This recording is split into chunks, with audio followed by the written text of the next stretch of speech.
Morning! We're not on the river for a change. We're on the big lock. So let's see how we get on today. Roll that intro.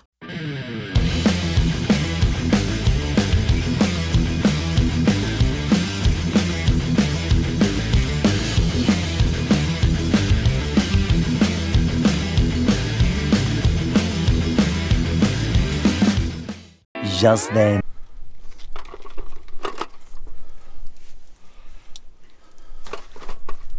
That fish is, we'll say, just over 10 pounds. It's 10.5 pounds. We're off the mark. It's just a scrapper double. 10.5 pounds of Fermanagh pike.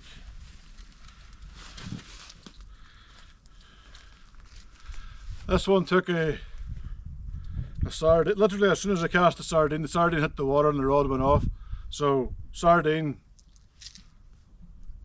nice healthy clean looking pike. I'm going to take a picture of it now, but there's a wee surprise as well, because while I was playing this one, the other rod went off, and it's just a little bit bigger. So let's take a picture of this one, get it put back, and then we will get the bigger one out.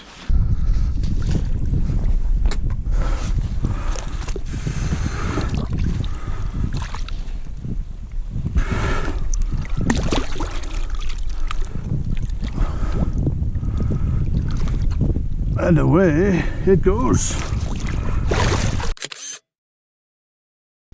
Let's see what this one weighs.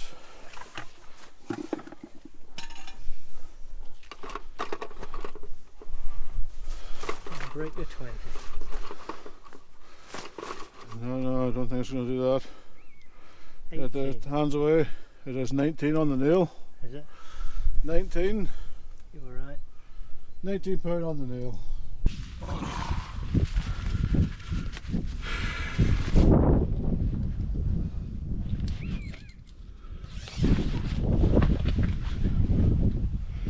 I'll let you take pictures again, mate. You just keep pressing the white button and we're all good. This one was a bit nicer. This one here is quite fat. She's 19 pounds on the nail.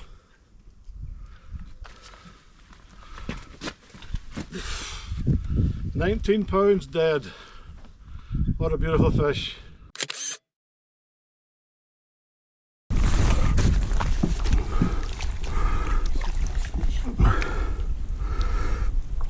Not going to get much bigger though. Well, it will if it's left to grow. Fire in the gills. Yeah, it's just a bit angry. Just hold her to get a wee kick. Quite fat.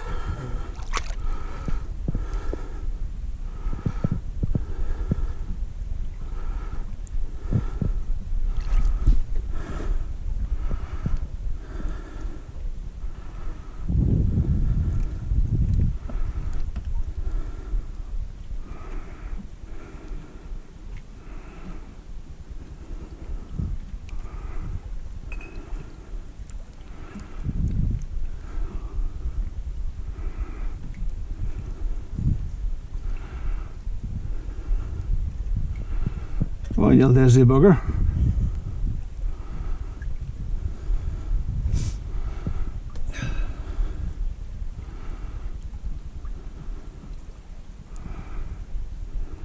Thinking it's safe because of that bag.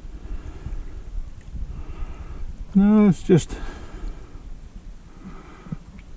There it's gone. You can feel the tension in the tail now. Yeah, see the head down.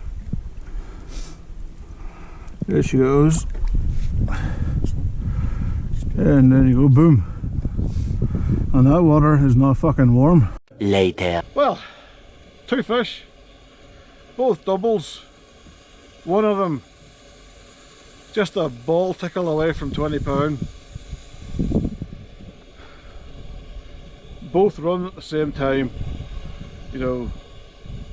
So thankfully I had a responsible adult with me who took one rod and struck it while I got the other rod in. But yeah, it's a good day so far. I'm on a little weedy, shallow bay. It's about 6 foot deep and about 3 feet of it is weed. So it's a little bit, you're fishing in the weeds basically. You're using popped up baits, lots of oils to attract them, and you're basically kind of creating a smelly area that the fish are going to smell and come investigating.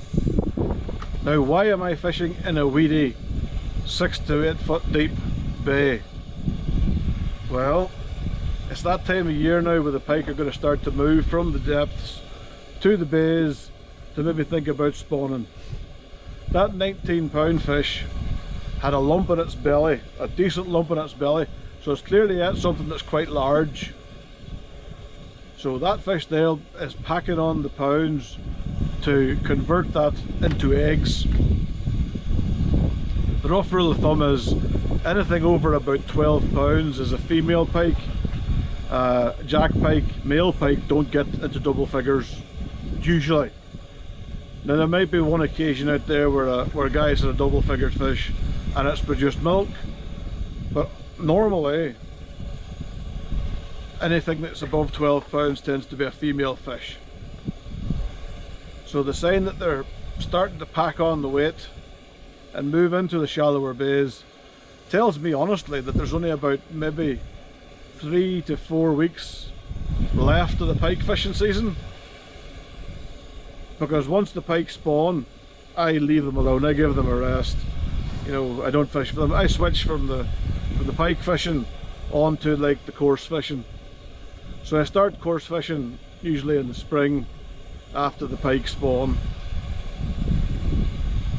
I am hoping this year to get a couple of days out.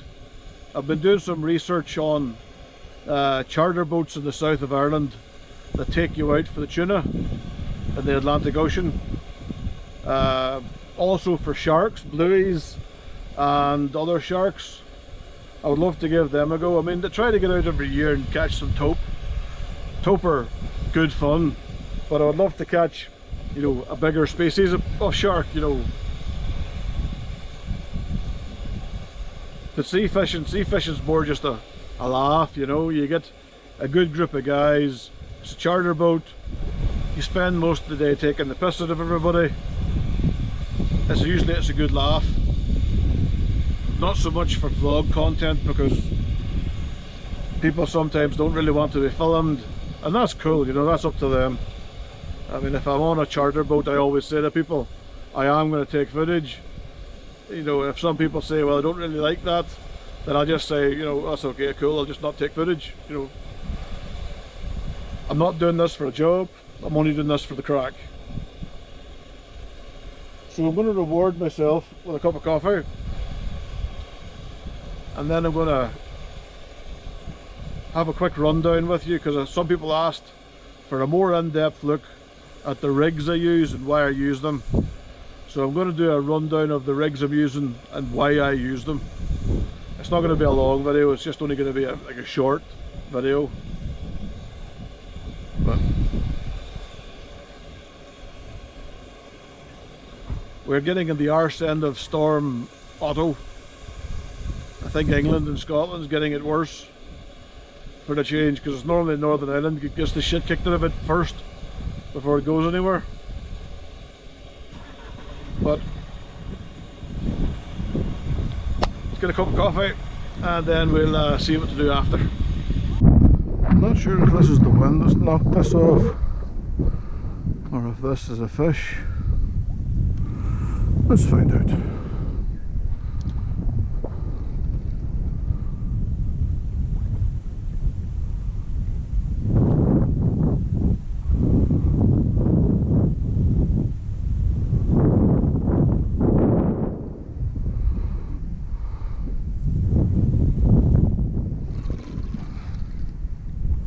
No, it is weed. It is weed.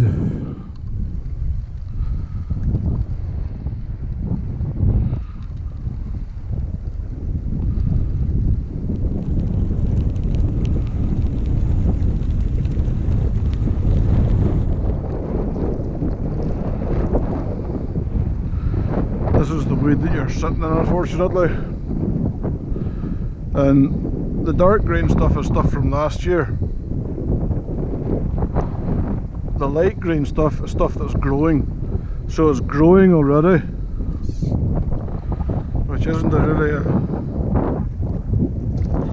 When the dead stuff just breaks apart, when you can see it just goes to nothing. But the fresher stuff, it'll be a little harder to...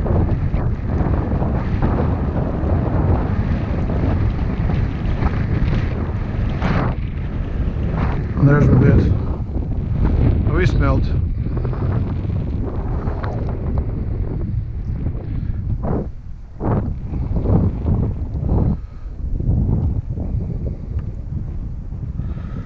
And this is a, I think it's a 4-ounce lead. 4-ounce lead.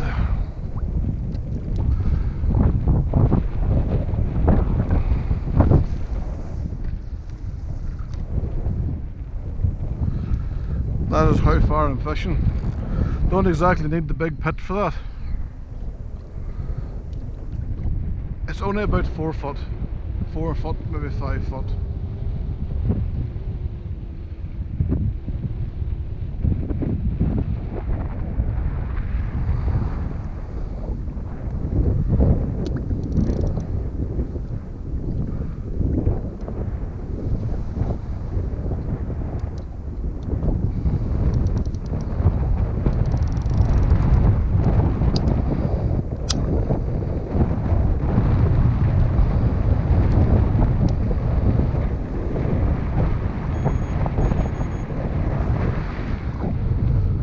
Doing here, as soon as you cast out, you can kind of feel it knock on the bottom. Don't pull, let it sit, because the lead's going to go in and hit the bottom, and your bait's going to come in after it. And hopefully the bait lies on top of the weed, so it can be seen. If you pull it, you're dragging your bait through that weed, and it's getting wrapped up in the weed, and the pike can't see it. But your lead's basically, this is the advantage of having like a longer lead link, a couple of feet long, so it'll punch through the weed and it'll go to the bottom and give you an anchor point, so you can kind of feel that the line is relatively tight. Anyway, you don't have it bowstring tight because you can't really have it here, but you can. I don't know if this camera's picking up, there's like a little bow in the line, like the little slightest bow in the line, and the drop arms are literally pulling the slack as tight as it'll get.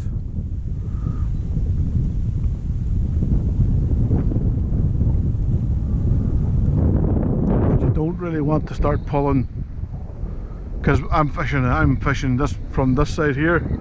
I am fishing, this is solid, this is almost solid with weed, you know.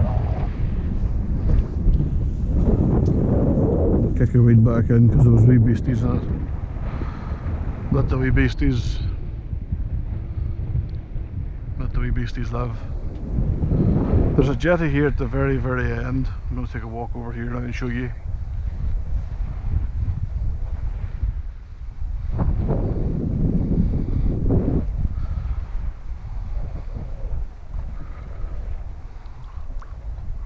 At the very end of that wooden jetty, that I came here, I think it was like 2013, 2014, and I raked out. The rope I had was like 30 feet long, or no, not that feet, meters, 30 meters long.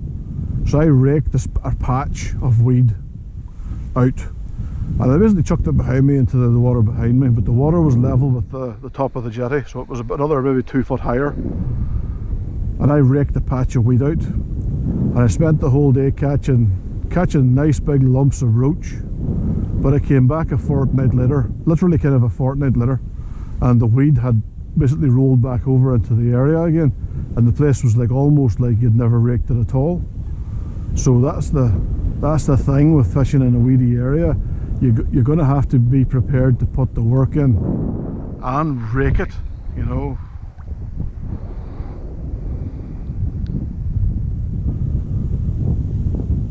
But it's not been a bad day. 2 fish, both of them doubles, one of them being just under 20 pound.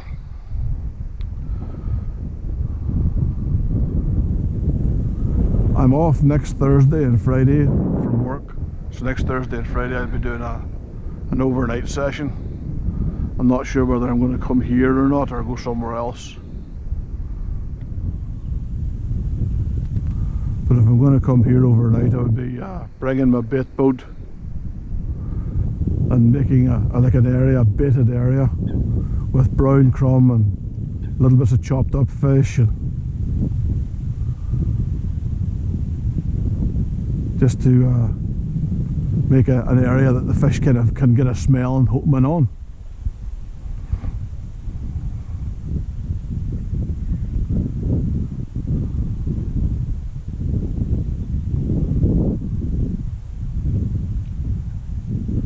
I never got that fucking cup of coffee. I'm going to go back and drink my coffee. A few moments later. Back again. Didn't even get to put the cup of coffee to my mouth. Okay, that was Knox, that was fish. And we're in.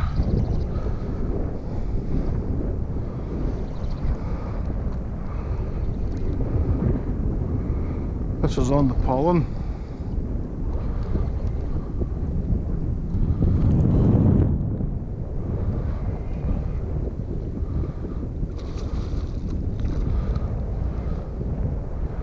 Come on, out of under the jetty. Behave.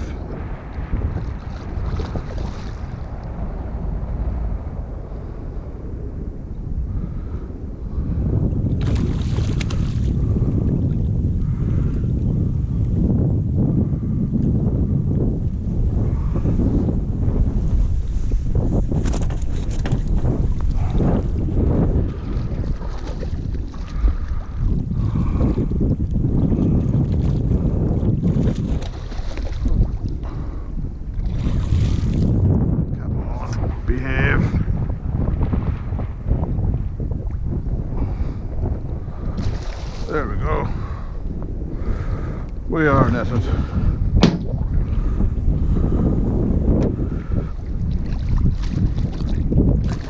And it's even brought my bait back.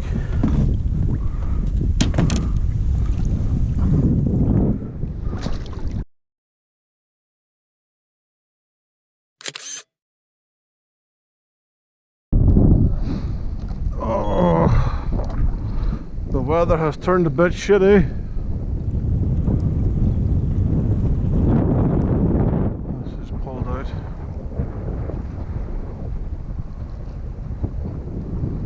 I don't feel anything.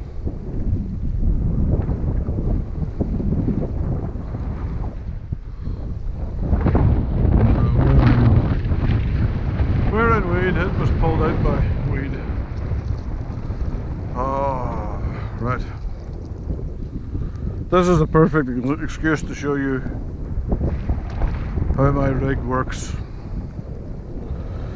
So allow me to set it in the rod rest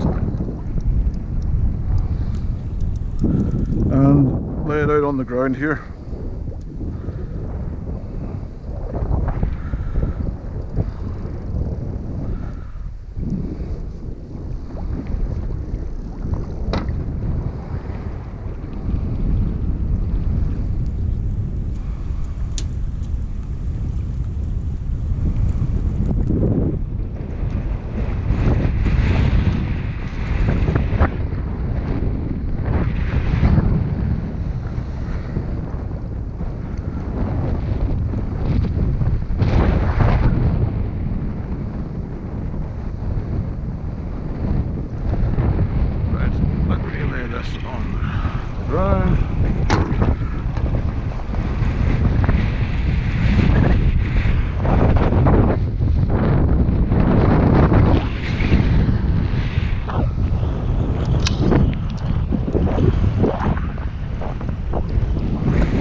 start at the very, very bottom.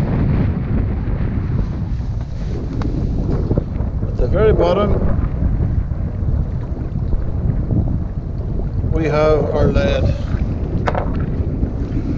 On this occasion, it's just a 4-ounce smooth lead. On this lead, we have our lead link. The lead link is just normal, I think it's like £12 mono, but it's like cheap crap mono from a bulk spool that I use as a lead link. Moving up the line, we come to our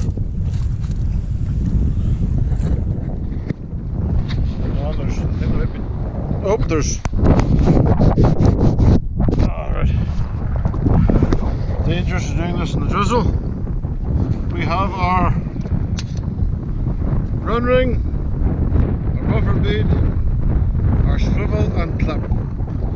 Swivel and clip goes to the main trace. You trace with your fish. There's your bit.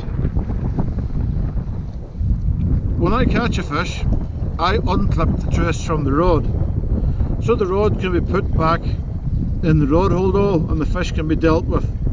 So I only have to deal with the fish and the trace, not the fish, the trace and the rod attached to it. The less chance of having anything break and go wrong.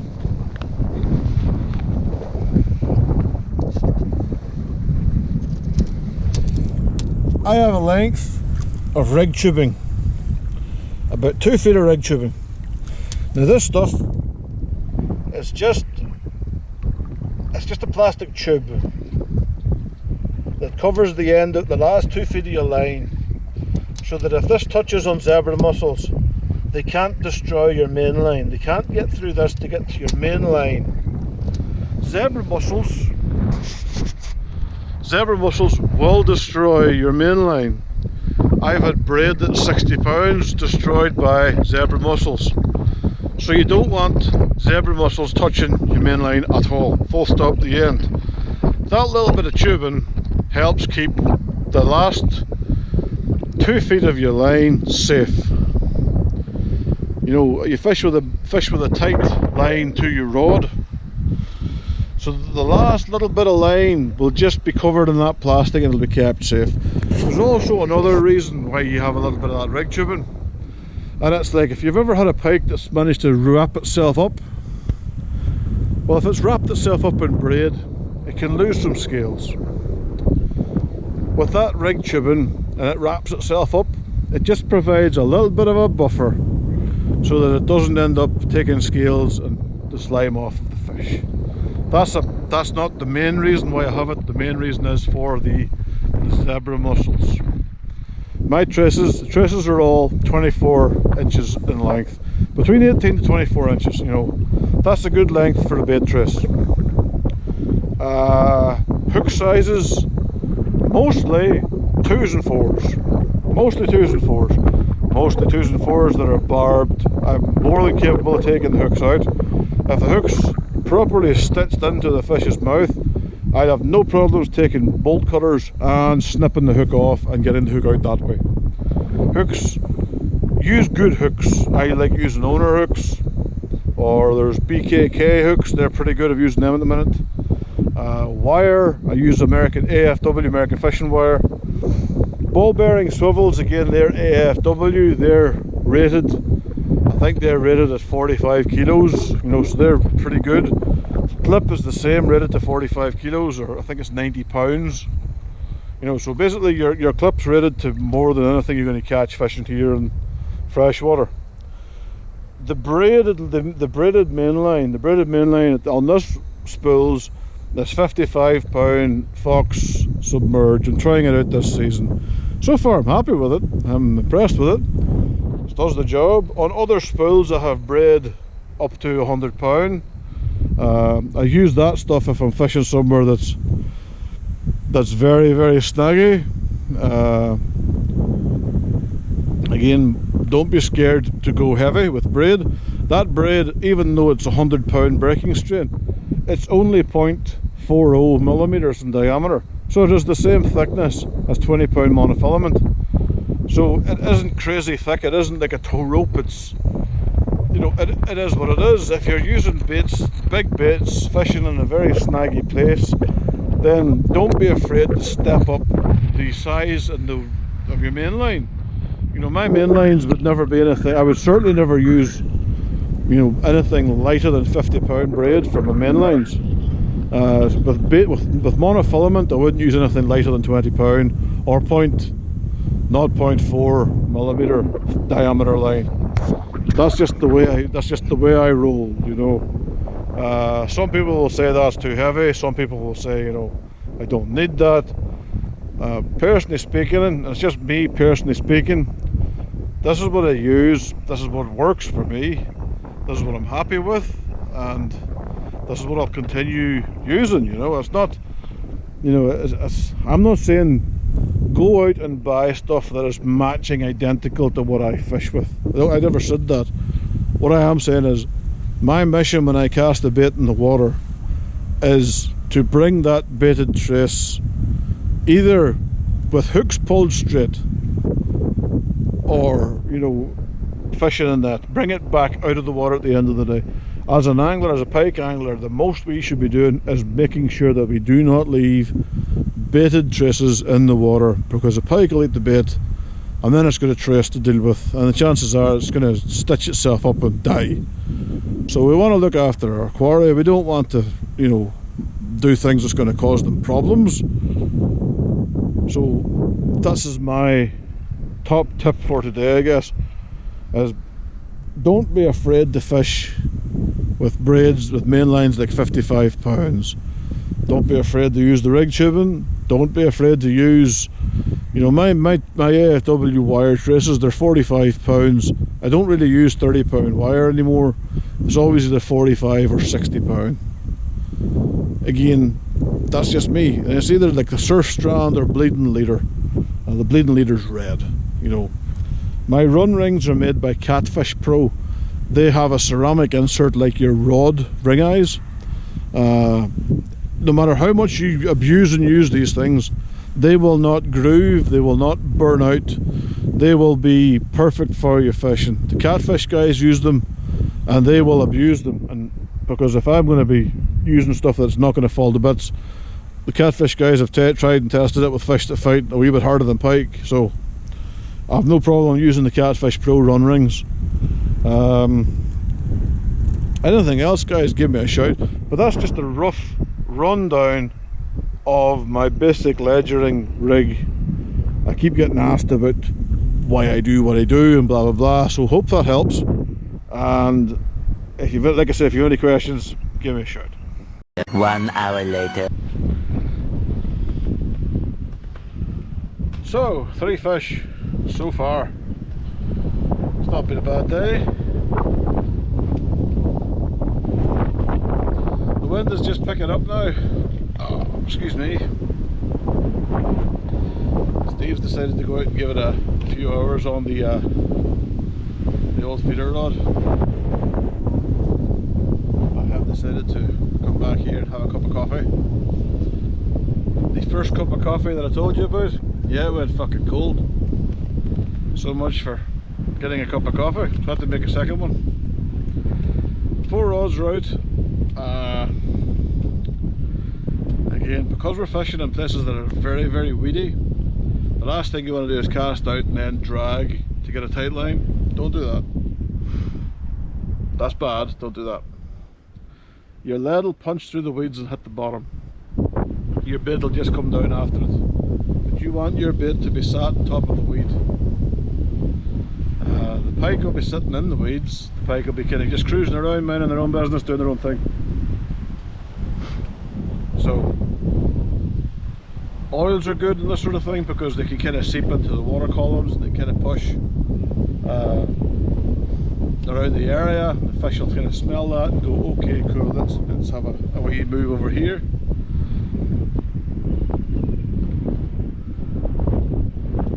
But it's not a blank.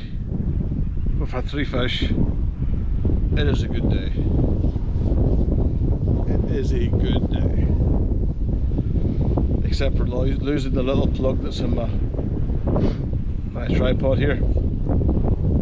As So you'll hear like a slight whistle when the wind hits the thing, which is a bit pants, and I've nothing to even plug it with. Right, hold on. I'm going to sacrifice a Kinder Bueno.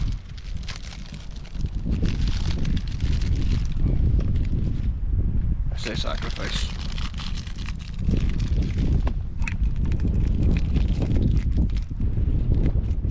There we go. It's working. Result. No whistling noises.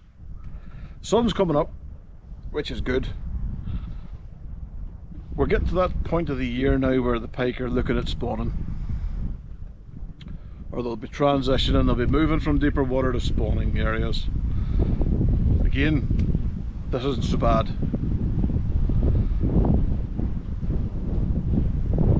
I just sat watching the bobbin here on the rod pod. The bobbin's sitting kind of like this, and every now and then it goes like that and drops back down again. So either something's dicking around with that bait.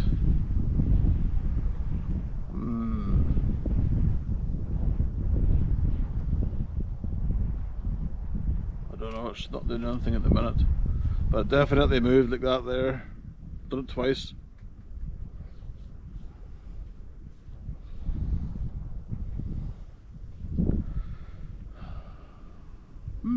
Don't know.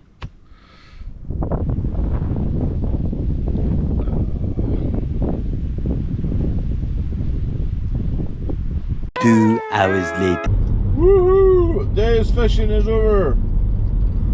It's just gone 20 past 6, and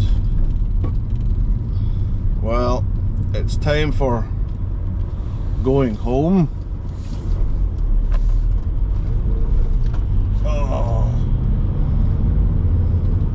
Ended up with the 3 fish, 2 doubles and 1 smaller jack that I didn't bother weighing.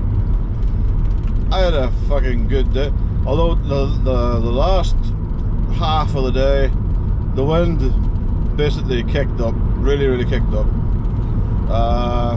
There's not much I could have done about that there. We're getting the tail end of the storm that's in England at the minute, so Storm Bongo or Otto or whatever the fuck it's called.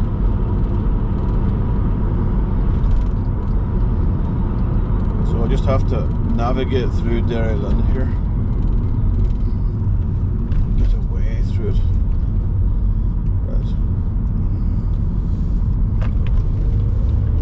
Right. Now we can get a bit of a drive on. Anyway, 3 fish. Baits were all kind of ledgered and popped up, or ledgered and on the bottom, you know. No float fishing today, no sunken float fishing today.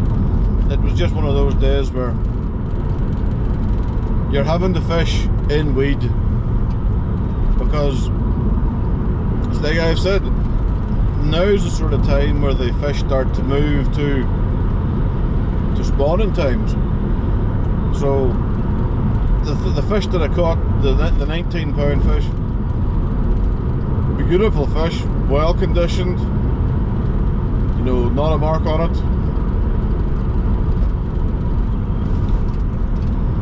I would say in 3 or 4, in 3 weeks, if it hasn't spawned, that fish will be, you know, it'll just tip over the 20-pound mark. You know, I don't think it's going to be much bigger than that. But lovely, nice. Lovely, nice fish. It's going to be one of those fish that next year it'll be, you know, I'd expect that fish to kind of run around, you know, the mid, you know, low to mid 20-pound sort of region. That's with a normal sort of year's growth on it, you know. Oh, this road is shocking. Anyway, it's been a good day. I've enjoyed myself. Fishing with Steve's always good fun. I want to say thank you to all the most recent subscribers to the channel. Welcome aboard. Like I did mention earlier on the video, I'm off next week, or this week coming. Today's a Sunday, so it'll be this week coming. So I'm going to be doing an overnight session I have no idea where I'm going to do that overnight session. I don't know where I'm going yet, but I'm going to be doing an overnight session. Apparently, the long-range weather forecast, I'm hoping it's wrong because I don't want snow. Nobody wants to go fishing in snow. But if it ends up fishing in snow and the ice, then I end up fishing in snow and the ice. I just have to man up and do it. So I'll have an overnight, that'll be the overnighter for February. And then we'll see what we do in March, because if this warm temperatures, if the warm temperatures keep getting warmer and warmer, the fish will be spawning earlier. The one good thing about it being the end of February, besides it being the shortest month in the year and trying to make the most out of the short month, we have, okay, there's a guy coming through the bridge with one light. Okay, cheers. That's what you need. Driving it kind of dusk with only one light on. Magic.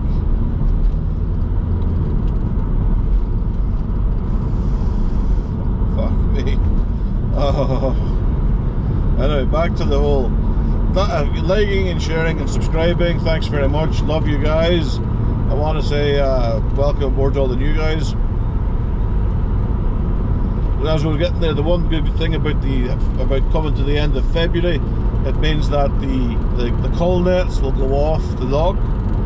The commercial angling bastards, they will have that's their season over. So their season runs from the start of December to the end of February, during which time they will have taken 25 tons allegedly. That's what they're permitted to take. No, but seeing as nobody actually fills in a fucking catch return, it's nearly impossible to know how many tons of fish have been taken from the fucking system. Right, let this guy come on. Oh jeez, there's another car with one fucking light. What is it with these fucking Fermanagh people, you know, going by headlights? Going by bulbs, for fuck's sake. Oh. Anyway. So that means that the end of the kill season is over, which is great. You know, they've only took 25 tons of fucking pike out of the system. Then they're not going to count the roach, the bream, the hybrids, the perch, the tench, because there is tench there now. You know, they're not even going to count the trout, because yes, they will have taken trout out. And it's hilarious when you go to a trout angler and you show them an actual picture of dead trout at the bottom of a commercial angler's boat, and you say to them, you guys wanted this, you know, but it is what it is. I'm not going to get into a rant about it. I'm not going to wish that the next shit's a hedgehog.